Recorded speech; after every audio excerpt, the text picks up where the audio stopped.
Yes, sir. We are here. We are live. This is the first episode of Riv Academy. This is just the introduction. So, shout out. I still got some things I got to kick out, but I wanted to give an episode out for y'all because I know y'all been asking, y'all been waiting, and I've been telling y'all it's going to drop, it's going to drop, it's going to drop. So, this is just introduction episode. I wanted to give y'all an idea. Today, I'm going to be running off some questions y'all asked me. Definitely be talking about what I'm going to be talking about on this podcast and definitely just giving y'all some insight on what's going on, what's going to be happening. Just want a special shout out to Pick a Side, of course. I'm still Pick a Side till I die. Shout out to Joel. He helped me out a little bit with this. Drew, Dell. Shout out to Pee Wee, Through the Wire, Six Man Show. Shout out to Running Up. Shout out to all the people that I've been mingling and talking to and friends that I've definitely built up through this whole process and through this whole career. I think it's interesting. Shout out to the Discord too, of course. Shout out to those guys. Rev Academy, stand up. So today I just want, like I said, I just want to just give you guys an insight on what's going to be going on this podcast. I'm going to be doing a lot of stuff, like a lot, like reaction to different videos. Doing some college basketball insight. Definitely talking about the draft. Of course, I'm going to be sticking with the NBA. I actually got an NBA topic today because I know people have been asking me, and I don't want y'all to get too different than what I'm talking about. But I got an NBA topic today, and I got a lot of questions that y'all was asking me. So let's get it started. Classes in session. Let's run it off. So, to start it off, I just want to give y'all an insight on what I'm going to be doing. This is the first episode, so it's not going to be nothing too crazy. So, I love y'all. I thank y'all for watching this video and sticking out and definitely hearing about it. But I just want to let y'all know this is going to be nothing crazy. So, I'm going to be doing a lot of stuff. It could be an episode where I'm like, visiting a college game. It could be an episode. I'm just filming a little open run that I'm doing. It's just Riv Academy is a big thing. It's like bigger than basketball. It's just my whole life basically in one, but revolved around basketball, of course. Just everything I do. Definitely gonna be outside, inside, at a gym, at a game, reacting. I'm gonna have the guys up here, I'm gonna definitely get them into them. But I'm a little nervous too, this is my first episode by myself. Usually you guys see on Pick a Side, I'm not really the introduction type. I ain't really the showing the appreciation stuff. That's not really me. So I'm still figuring out the setup. As you can see, a blank wall behind me because I just moved in. So I'm still trying to figure out all this, but I needed to get this out for you guys. I got the mic. I ain't got it working right now yet though because I'm still trying to figure things out, but I had to get this episode out for y'all. Um, so just to start, to talk about the landscape of the college basketball, I'm definitely gonna be talking about that a lot.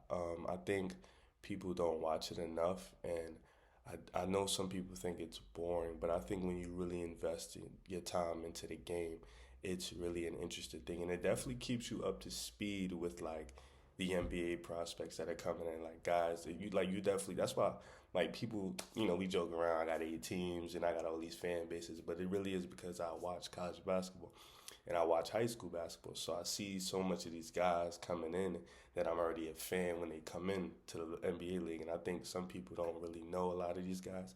So when they come in, they're like, they're new to them. But I think it's very important that we understand the connect that college basketball has with the NBA. Even the G League and the overtime elite teams, like we need to start really locking in on those because once people understand and like they start watching college basketball, they can start to really, really, really, dive in deep into the NBA world because they'll know the prospects coming in.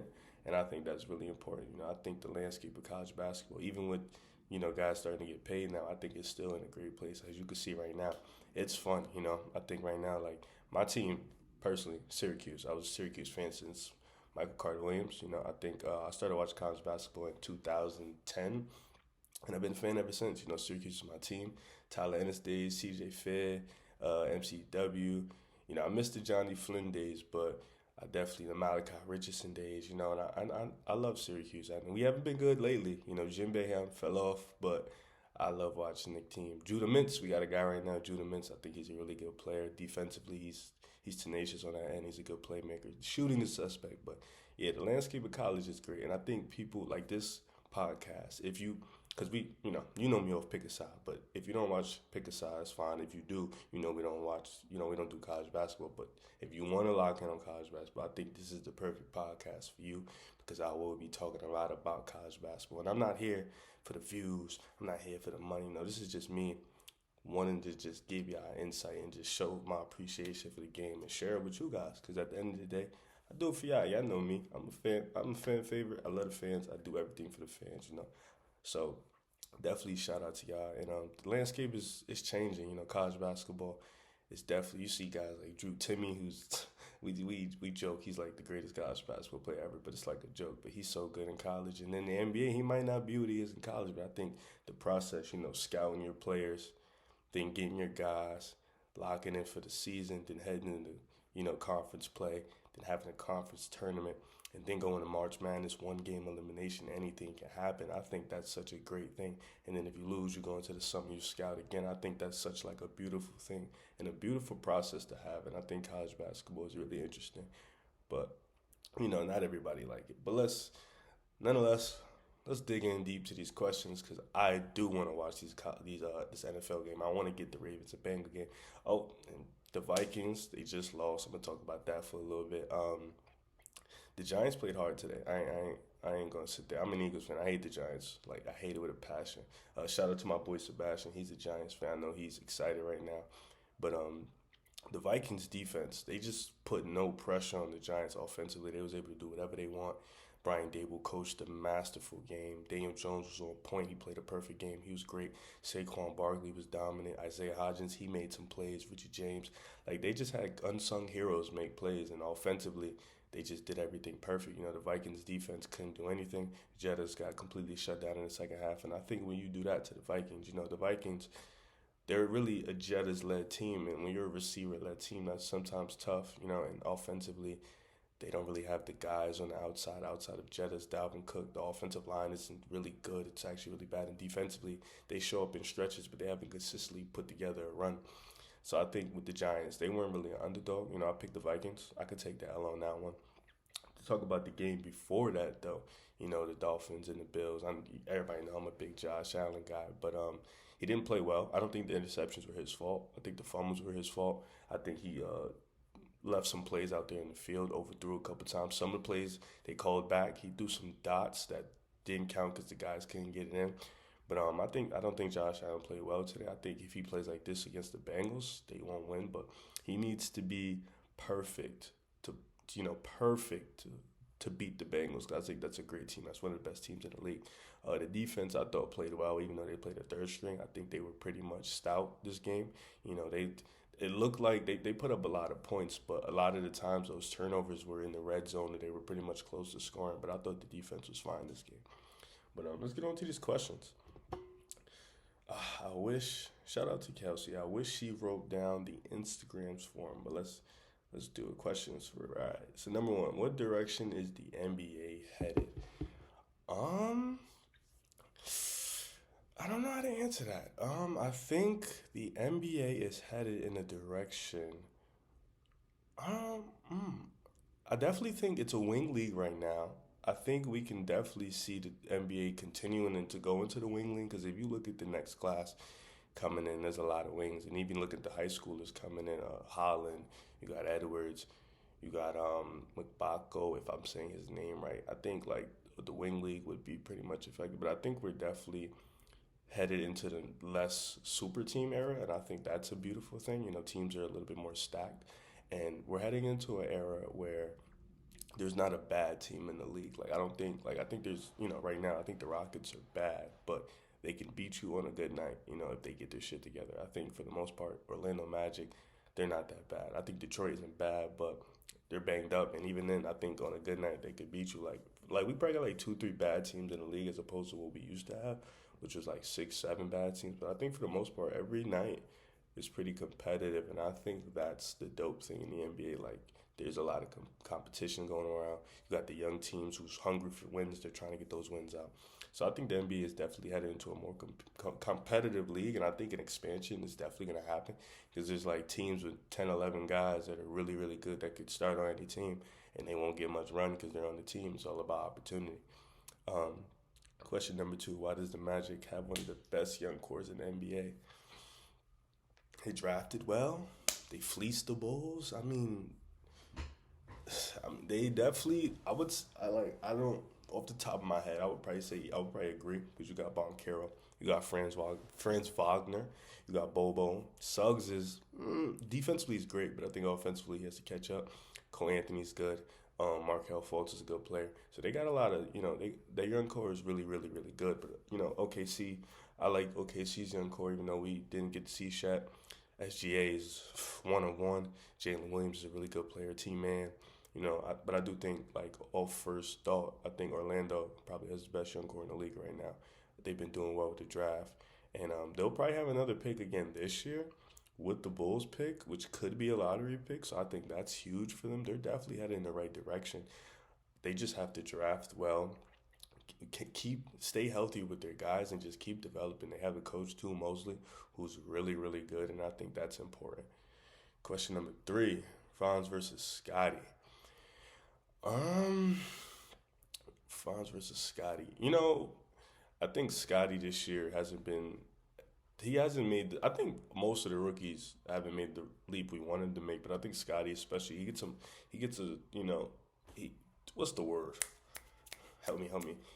We're definitely zoned in on him because he was on the playoff team last year. He won Rookie of the Year, so there's definitely more expectations for him.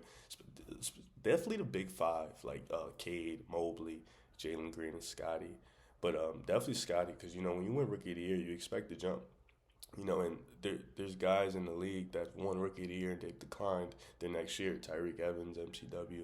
I'm not saying Scotty's on that trajectory, but this happened before, and I think Scotty this year hasn't made proper leaps that you want him to make in terms of Wagner, who's made leaps as a scorer, who's made leaps as a defender, who's a solid playmaker, even though the numbers aren't showing it. He's been really good all around. And he, coming in, he was a jack of all trades regardless. But the stride he's made in year 2, I think, has really upped Orlando's future, and I think that's really, really good. I would probably lean Wagner because I think Wagner's game is more manageable. I think, like, in terms of, like, so I look at everything in the lens of like, what can you do for me on a championship team? And I think Scotty Barnes can fit a Draymond role. Can fit a Draymond role on a championship team. I look at Wagner. He can definitely be a number 2 on a championship team. 6'10" wing, can space the floor, can defend, is a solid playmaker. I think that's a guy I would probably lean on right now. Next question. What would it take for Steph to be a top 10 all time? For me, he's already top 10 all time. He's sitting at number 10. I think another ring and a finals MVP puts him over guys like Shaq and Hakeem. But for me, he's comfortably 10 if I throwing off a list off the top of my head. I hate you guys for this. MJ, LeBron, Kareem. Excuse me. Whew. MJ, LeBron, Kareem, Magic, Kobe, Duncan, Bird, Hakeem, Shaq, and I got Steph at 10. I have Bill Russell and Wilt sitting right after Steph. But I got Steph at 10. I think he can pass Hakeem or Shaq if he gets another ring in the Finals MVP, especially with the season he's been having. I know he's been struggling to come back from injury. I watch every Warriors game, but he was having a masterful season, and I think that on top of if he gets to the championship, he wins another ring, he will win, the Finals MVP. He will win the Western Conference trophy, and I think he won the first one last year. So if he gets that, he keeps knocking on, he'll get another All-NBA team. I think he can definitely pass those two guys if he wins another ring next year. I think he can probably end, realistically, this is all hypotheticals. If he wins another ring, another MVP, keep playing at this level, he could probably end 7 or 8 on the all-time list. Number 5, who is your biggest inspiration on the court and off the court podcast and list? Biggest inspiration. Ooh, well, I would probably say, who is my biggest inspiration? I don't. I think my dad is a big inspiration. My grandma, she inspires me a lot. But I don't think I have any like analysts that are big inspirations for me. I don't really watch too many guys. I kind of just do this on my own. I don't really, I guess my inspiration would be my guys, my pick a side guys. The way Drew, he does his pick a side stuff along with his nursing school. I think that's incredible. Dell's the way he knows football like no other, and then Joel the way his work ethic and how hard he works behind the scenes. I think those 3 guys definitely inspired me, motivated me. They're one of the guys that inspired me to do this. So I would probably say them, my grandma, my dad. Yeah, those are the people but no analyst. I don't really, Stephen A. Smith. I used to strive to be like him, but then as I got like, I started to think like he doesn't really inspire me like I thought he was. He was just the main face, the main guy I seen all the time. Shout out to him. He paved the way, but I wouldn't say he inspired me. Ooh, we got more questions. Why isn't Linsanity talked about enough? Is he underrated? I actually know who asked this question. He isn't talked about enough because he was a good player, but he has a documentary about him, bro. Like, yeah, he has a whole documentary about 2 weeks. He isn't talked about enough because 9 times out of 10, if you're an okay player in a short span in one part of an era of the NBA, you don't really get talked about enough. Like even guys like Michael Redd, Joe Johnson, who were all stars, really good players. Corey Maggette, like I'm naming guys some of you probably won't even know. They don't get talked about enough. Andre Miller. Whew. Andre Miller, Marcus Camby, Rasheed Wallace, Tayshaun Prince. These are guys that don't get talked about enough. So Jeremy Lin, if they don't get talked about enough, I don't see how Jeremy Lin is going to get talked about. I don't think he should if those guys don't. They were much better players, much better pioneers for the game than Jeremy Lin. What do the Hornets need to do? Trade everybody. First of all, I think the Hornets need to get a coach. I know they just got Steve Clifford, but I think they need a culture and a foundation. I don't think they have any type. They have a bunch of young kids who are getting arrested all the time, getting in trouble with the law. They don't play defense. They don't have any real vets. I think when you don't have any real vets and you don't have a foundation or a coach, it's tough. I think it is really tough. But I think they first need to get a coach. They need to build a culture. They have LaMelo, and I think when you have one star, that kind of helps. But they need to build around him. They need to build guys. They need to bring in guys. And I think paying Terry Rozier and Gordon Hayward those contracts, in hindsight, aren't that good.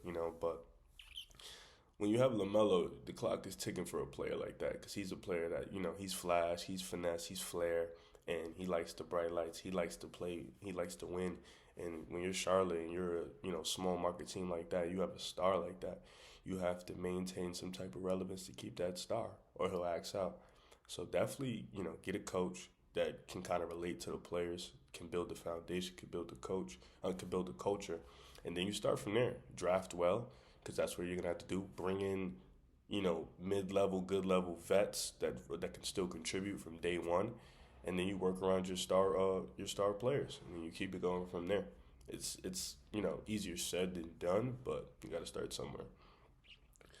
Who are the top 5 biggest sleepers of the draft? Okay, all right. So my first one is Maxwell Lewis from Pepperdine. I am real high on him. I think he's athleticism, long, athletic. The handle is there. I'm gonna start oozing. I'm telling you. Another one is Judah Mintz, like we were talking about before, from Syracuse. I think he's a tenacious defender, good passer, good rebounder for his size. He can run an offense. Maybe not an NBA level offense yet, but I think he'd come in and be a backup point guard. I think that would be huge for him. The shooting isn't there yet, but he's a freshman. So, another one is Matthew Cleveland out of Florida State. He's upped his 3-point shooting percentage this year. Good defender. He's long, athletic. I think that's a guy who can come in and definitely help out some playoff teams. Jalen Hood Scofino. I think he is a dog, man. He's got it, man. And if he declares this year, I can see him sneaking into the lottery.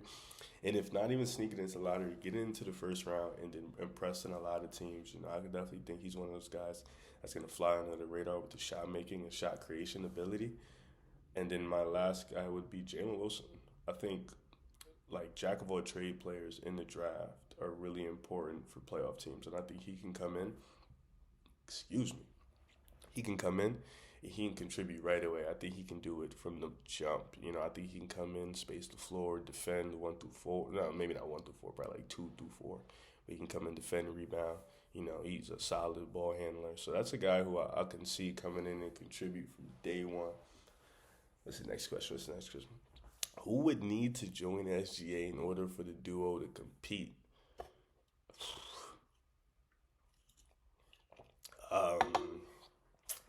I never really thought about anybody coming in to join SGA. I don't know. That's a good. I'm gonna have to run back on that. I don't know. Yeah, I don't know. Will Cade become a MVP caliber player? Um, I can see him becoming an MVP caliber player. Yeah, I can see that. It's just gonna come down to if he can, continue to evolve his shot creation, continue to evolve his ball handling ability, and continue to evolve his 3 point shooting. But I think he can definitely be an MVP caliber player. I said he can be a top five player in the league, and when he came into the draft, and I stand firm on that. I think he can be a top five, top seven player in the NBA. Are you watching high school basketball? I am watching. I do watch a little bit of high school basketball. Yes. We, I'm from Jersey. We have one of the best teams in the country in Camden, man. We got the best player in the country in DJ Wagner. So, we got some guys out here. I watch some high school basketball. Who are the top five high school ball players? Oh, I did write this down. Okay, yeah. DJ Wagner, Justin Edwards, Ron Holland, Isaiah Collier, Mackenzie Magbako. Yeah, I think those are my five. I hope I'm saying their name right. Will you be covering football? Unfortunately, no. And listen, I like football. I've grown to damn near love it. But pick aside the way they do their football, I gotta keep up with them. That's tough. I don't think I could come keep up with them and then come over here and talk about football. NBA, college, those are natural for me, so it's a little bit easier. But I won't be covering football. I did talk about it today just for a little bit, but I won't be covering football. I think I'll stay clear of that. Um, and the final question, are we getting merch? Hmm. You know, so check this out. I have a social media person. I don't know the specific word for it, but she's very good. She's starting her own business. She goes to Drexel. And, follow her, kicking it with Kelsey. She can help you get some sneakers. She does my thing, and we talked about it. And yes, I can give you the answer. We will have merch. If you guys can help me get to 1,000 subscribers, merch gonna drop. I got y'all, but we gotta get to a certain amount of number, or it ain't gonna make sense. But I'm definitely dropping merch because I think that's something that can help you guys connect more with me and feel like we are part of the same team. Because at the end of the day, we are a part of the same team. So I think that's it for all my questions. Yes, that's all the questions you guys have. I missed them. I'm so sorry. Um, those are the ones she sent me because she's my girl. Like I said, I got a lot going on, so she covers. Let me tell you this now. I don't control my social media. I don't. For Rev Academy, I do not do it. She does. So pardon me if you hit me and I don't answer, or if you got a question up there and I ain't see it. I don't control. This is what she sent me, so I just gotta let y'all know that in advance. I wish my mic was where I could have just could have did that. Yeah. So those are all the questions I have for right now. So moving on, I have a special announcement for you guys. So it's January. It's gonna be February soon, and then it's gonna be March Madness. I'm cooking up something really good for you guys. I have two guests that are gonna be on the show probably this week or next weekend. I don't know which one. We're gonna set up a date. Two very intelligent guys, like very, very intelligent guys. Guys that I definitely be on Twitter and I definitely listen to what they saying about college. We're gonna build a big board for you guys because I feel like that's something that's really good for people who want to know who's coming in the draft. So we're gonna build a specific billboard just for you guys, and I think that is perfect. I think that's gonna be probably episode 3, 4. I don't know, because it's gonna be like Riv Academy, but I'm gonna have classes. You know what I'm saying? That's college class. NBA a little different, so I'm gonna have that for that. Yeah, so I'm cooking up something for you guys. So, you know me, I'm always cooking up something. I'm definitely gonna have some reaction videos in here because I think those would be real cool. Us reacting to some vids, some funny vids about the NBA. Like I feel like if Donovan Mitchell had 71, that'd have been a great reaction. But watching his highlights, oh my God, come in. Oh, oh my God, Donovan Mitchell. Oops. So yeah, I'm definitely gonna have that cooking up for you. That's gonna be probably my first college episode. It's gonna be that I'm gonna have two guests. We're gonna do a big board. It's gonna be a long episode, so you better lock in. Better stay tuned. It could be live. I don't know. I'll definitely let y'all know, and that could be live. But let's because I told you guys I'll have a NBA topic. Excuse my language. And it's a new year, so this is gonna be mine. And I know people ask me, I'm a biased, I'm a big Warriors guy, very biased. They say so. I'm gonna break this down into my tiers. The NBA, this is a new year, and this is an interesting year for the Warriors because they're not, in the regular season they can usually rely on bench players and good role players, but this year just hasn't been the case. Defensively, they haven't been great. They've been fouling a lot. They've been losing a lot on the road. They actually just lost to the Bulls on the road, and a lot of that was, excuse me, wow, a lot of that was turnovers. Um, a lot of turnovers and a lot of fouling, not playing defense, not communicating, simple shit. The same shit that's been happening. But my tiers, I'm gonna break down my tiers. So in the West, I feel like in the West this year, there's been such strange shit going on and been so many competitive teams. It's really hard to definitively say, oh, this one team has been the best all season. Like I think right now Denver's the best in the league in the West. But I think at one point people were saying Memphis. At another point, people were saying the Pelicans. At another point, I think that was it. Yeah, the Pelicans, Memphis, and Denver have been the three teams. Oh, Phoenix at one point, and then I think Portland was number one seed at one point. So there's been a lot of turmoil. So these are my teams that I think can win a championship. Like these are the top of the top. These are the tier one teams for me. Um, I think Denver is a tier one team. I do. I think offensively they're a perfect team. I think with they have the proper spacing. What's the score on it? They not even showing the score on that. I think offensively they have the proper spacing. I think the Joker is just a beast, and his ability to manipulate a game is second to none in the league right now. I think with Jamal Murray, as he continues to get back, and Eric Gordon the way he's been playing, KCP, Bruce Brown, they have the proper role players. Defensively, they've been better too. So I think Denver is a championship team. I do think Memphis is a championship team. I think they're ready to take that next jump. I think defensively, Jaren Jackson Jr. is able to hold the fort down, and John Morant and Desmond Bain, once he gets going, that backcourt is as deadly as any in the league right now in terms of a backcourt. And then Dylan Brooks has been a menace on the perimeter in the POA. Their bench is one of the best benches in the league. So I think Memphis has all the ingredients with coaching, cohesiveness. They have all the ingredients to make a run. People are gonna hate me.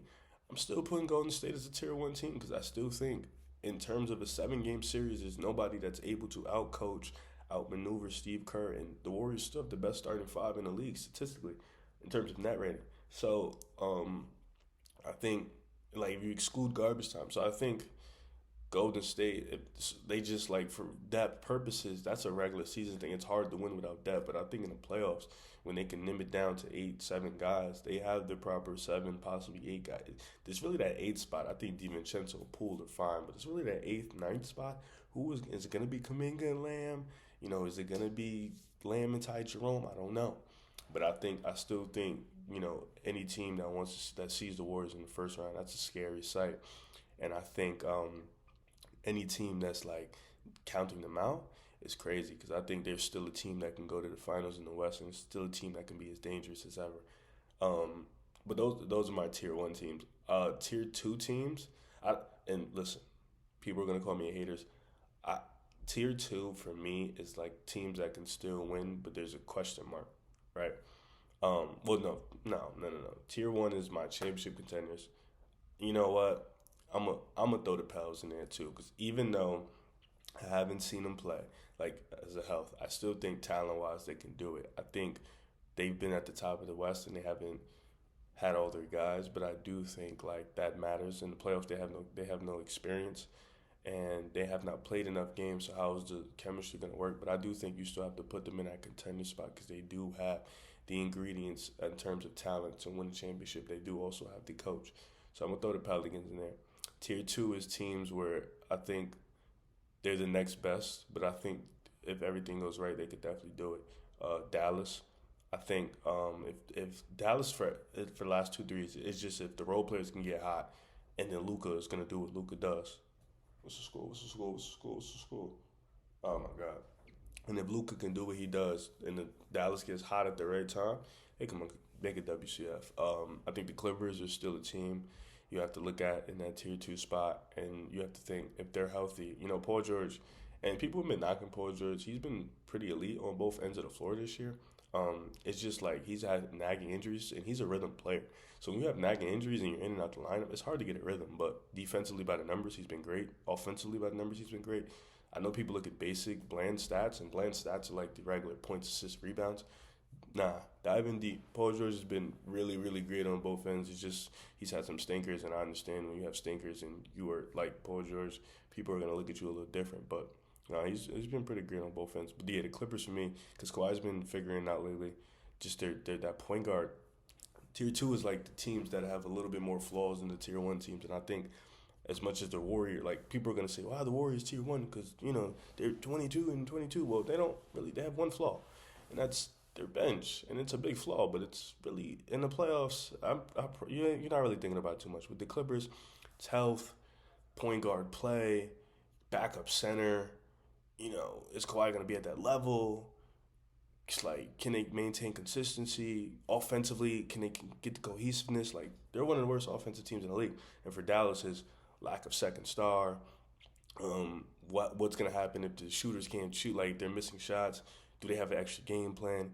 Who else is gonna help besides Luka? Like, it's Dallas, and the Clippers have a lot more flaws than other teams. I will put the Kings in tier two. And I know they are another team that don't have experience, and I think that's huge. But I think Mike Brown, being that he's a champion, not championship head coach, but championship assistant coach, I think he'll get his boys prepared. For me, for Sacramento, it's just how good can a Sabonis X Fox team lead you? How far can they go? And I'm not hating, I'm just generally asking. I'm actually interested to see, because I think them getting to the playoffs, I think that's huge for Sacramento, and that's the goal, be more competitive. But I'm actually curious to see how far can this team lead you, because, in the end, it's always star power in the playoffs for the most part. So I'm actually curious, because the Kings, if we rack off all those 6 teams, they probably have the worst star. Not saying they have bad stars, but probably the worst star out of all those teams. So it'll be interesting. It'll definitely be interesting. Tier three team, I think tier two. You know what? Let me look at the West. Make sure I'm not tripping. Let me make sure I'm not tripping. Cause yes. Yeah, see, I'm not tripping. Ooh, the Warriors dropped the 8th seed. That's tough. Um, I think tier three for me, I would probably go Minnesota, Portland, the Suns, Utah. I think those are teams that can make a first round matchup competitive, but I don't see them going past the first, or maybe get lucky and even get past the second. I think those are teams that are just not ready to compete. Portland, they can't put a consistent run together. Offensively, they're okay. Defensively they have the guys, but it's really just Dame, and it's the Dame show. And I think as great as Dame is, he can't do it. Um, in terms of Utah, they just don't. They lack stars. That's just pretty much it. They have a lot of good role players, but they lack stars. Phoenix, they're another team. I think they're just offensive in the regular season. That system does not translate to the playoffs, and I think their window is closed anyways. But let's talk about the East, 'cause I think the East is a little interesting. Because I think the first 5 teams, like I think tier two, tier three, and it really don't matter. Like tier two is what the Heat. They're a good team, but I wouldn't put them in the tier one column. I don't even think there's a two in the East, because I think outside of the Big Five, I don't think the Knicks, the Heat, Indiana, the Atlanta Hawks, Chicago, Toronto, if they make it, I don't think none of those teams could realistically make a run if everything goes right. Like, I don't see it. Like, I just don't think. I think the 5 teams in the East are comfortably ahead. So let's just talk about them: Boston, Nets, Philly, Cleveland, Bucks. There we go. I almost forgot the Bucks. That's gonna be an interesting group. I think Cleveland and Philly. I think Cleveland's probably the worst out the group because of experience. But I think I would probably put them 3 in a playoff series. I think defensively, Allen and Mobley is a tough twin towers to really go up against. They are lacking a 3, but Rubio's back, or he is coming back. So I think that backup point guard experience is going to help. Donovan Mitchell's been amazing this year. Garland's going to get it going. He's been pretty good though. But I think Cleveland's really good. I think Philly, outside of Harden and Embiid and Tobias, Maxi's been really good too. Their bench is just terrible. But I like Philly to a degree. It's just what are you gonna get from Harden and Embiid in the playoffs? Like what are you gonna get? Is it gonna be the same old thing? PJ Tucker, he's really old. That's your POA defender. Excuse me. So Philly's a tough team to analyze. For Milwaukee, it just needs to be Middleton's health. What's the score? 9-0. Jesus Christ, Baltimore. It just needs to be Middleton's health, and they need another bucket getter. Like and I've been preaching about this for a while. Milwaukee's lack of creation from their role players is insane to me. Like they just have spot up shooters, and then when they're not it's like kind of like Dallas when they're not making shots. What else do you want them to do? What do you expect from them? They are spot up shooters. You don't expect nothing else, and then I'd be upset when they don't make shots. They're spot up shooters. They need another creator. Drew Holiday is as great as he is on the defensive and offensively, he's not that guy where he can backpack like this. And in the playoffs, if it's just a Drew and Giannis show, I don't see them beating the Nets or the Boston. I think if Middleton's healthy, he's back to form, then they're right in that conversation with both those teams. I think Brooklyn defensively, the way they've stepped it up, you got to put them up there. But Boston's been the best team in the East all year. So those would be that 5-team race was going to be really, really fun for the season. And I think in the playoffs, those are the 5 clear-cut best teams. I probably would put Cleveland as a tier 2 because they're the most inexperienced. And then Philly, Milwaukee, Brooklyn, Boston is tier 1s, or maybe Philly in tier 2. But for the most part, those are the 5 best teams in the East. But I definitely want to watch this game. So I think it's interesting that the Ravens the Ravens don't have a quarterback. That sucks. I really wanted to see that. But yeah, this is, I just want to shout out to everybody for paying attention and locking in. I want to shout out to everybody for watching this video. I think this is going to be a special year for us, 2023, for me and myself. Pick a side, of course, Riv Academy. And this is the first episode, and this is nothing crazy. I just wanted to give you guys an update on what's going on. Next time you see me making a viz, this is going to look a little different. This is going to be, this is going to be a little, you know what I'm saying? It's going to be a little different. But I think I just had to get this out because I know you guys been waiting. So thank you for definitely paying attention. Shout out to everybody. I don't want to keep shouting people out because I might forget somebody. But shout out to everybody for watching. I thank you guys. I appreciate the support, and thank you.